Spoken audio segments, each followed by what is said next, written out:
നമ്മൾ മനുഷ്യനാണ്. നമ്മുടെ മനസ്സിനെ എപ്പോഴും നമുക്ക് നിയന്ത്രിക്കാൻ സാധിക്കില്ല.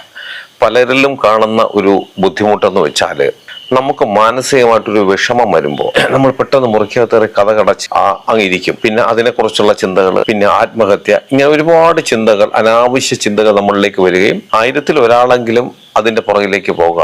അതായത് ആത്മഹത്യ എന്നല്ല, ആത്മഹത്യ അല്ലെങ്കിൽ മദ്യപാന ശീലത്തിലേക്ക് പോകുക. നമ്മൾ മദ്യത്തിനെ ആശ്രയിക്കുന്നതിനേക്കാളും നമ്മളൊന്ന് പുറത്തിറങ്ങി നമ്മുടെ നല്ല സുഹൃത്തുക്കളെ കാണുക, ഇല്ലെങ്കിൽ വെറുതെ ആണെങ്കിൽ തന്നെയും നല്ല കാഴ്ചകൾ കാണുന്ന വിധത്തിലേക്ക് നമ്മൾ ഒന്ന് വെറുതെ ഇറങ്ങി ഒന്ന് ചുറ്റിക്കറങ്ങുക, നല്ല പാട്ടുകൾ കേൾക്കുക. ഇങ്ങനെയൊക്കെ ചെയ്യുമ്പോൾ നമ്മുടെ മനസ്സിന് വരുന്ന അതിൽ ഏറ്റവും നല്ലത്, ഞാൻ ഈ പറഞ്ഞതിൽ ഏറ്റവും നല്ലത്, നല്ല സംഗീതം ഇഷ്ടപ്പെടുന്നവരാണ് നല്ല നല്ല പാട്ടുകൾ കേൾക്കുക എന്നുള്ളത്. അങ്ങനെ ചെയ്യുമ്പോൾ നമ്മുടെ മനസ്സിന് ഒരുപാട് ആശ്വാസം കിട്ടും. അതായത് കാശ് കൊടുത്ത് മദ്യം വാങ്ങിച്ച് കുടിക്കുന്നതിനേക്കാൾ ഏറെ നമ്മുടെ മനസ്സിന് ആശ്വാസം തരുന്നത് നല്ല ശുദ്ധമായ സംഗീതമാണ്.